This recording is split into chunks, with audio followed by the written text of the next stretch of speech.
Navin, welcome. Thanks a lot for having me here.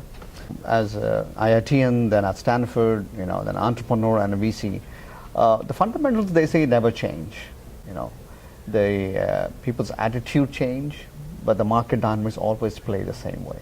So I thought off the bat, let me start with you to ask you, which sectors are you concentrating in now? Absolutely.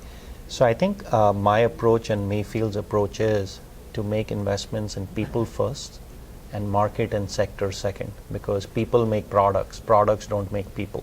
But once we select the people, together we have to look at what problem they're solving and in what sector. So Mayfield, our focus is on early stage investing in both the consumer and the enterprise sector. As far as the enterprise sector is concerned, the areas which are exciting us include mobile, cloud, software as a service, big data analytics, social, software-defined infrastructure, especially with containers, and next-generation technologies for storage, networking, and security.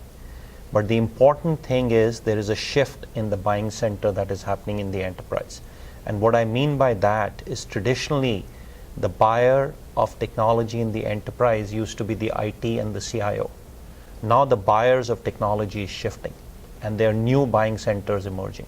And we think there are 4 or 5 of them, namely the CMO, the Chief Marketing Officer. Gartner believes over the next 10 years, CMOs will be spending more money than CIOs. The second is the Chief Information Security Officer. With so many CEOs losing their jobs, CISOs have visibility up to the CEO and the board level. The third area is the Chief Data Officer, because every company now is focused not on just cutting costs using technology, they want to improve revenue and profitability. So the CDO is becoming extremely powerful in the enterprise. The fourth area is the DevOps Manager. It's an emerging area where this sits between developers and IT. And these people are selecting products that eventually get deployed in production. And finally, the line of business buyer, whether it's in HR, sales, service, and support, are becoming powerful and spending money on technology. So those are the 2 lenses we use in the enterprise. One is which sectors, and second, which buyers. Similarly, in the consumer sector, our portfolio of investments and the new areas we are looking at include the on-demand economy, crowdsourcing, mobile marketplaces, consumerization of health, connected devices and Internet of Things, and verticals such as financial services, healthcare, and education. But similar to the enterprise, we believe there are 5 kinds of users our companies are focused on. Namely, the micro entrepreneurs.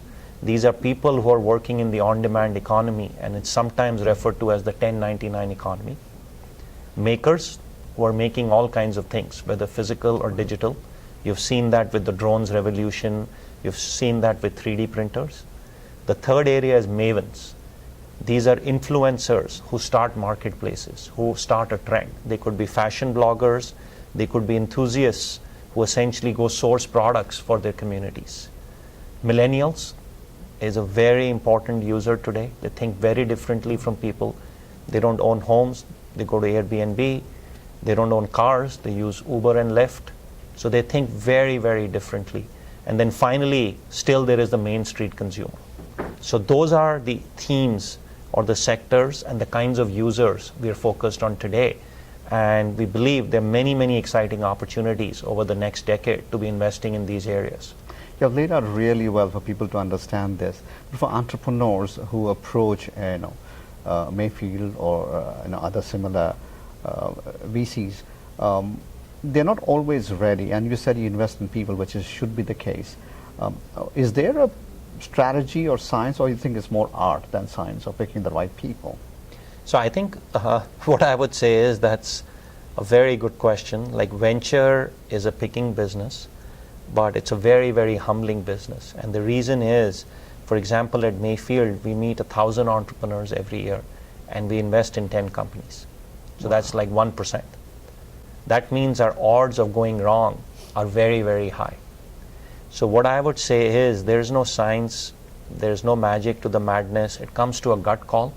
Whether you believe from all the learnings you have had over the years as an entrepreneur yourself, And as a VC, is this the person to be partnering with and championing, who's going to go create the next generation of an industry leader?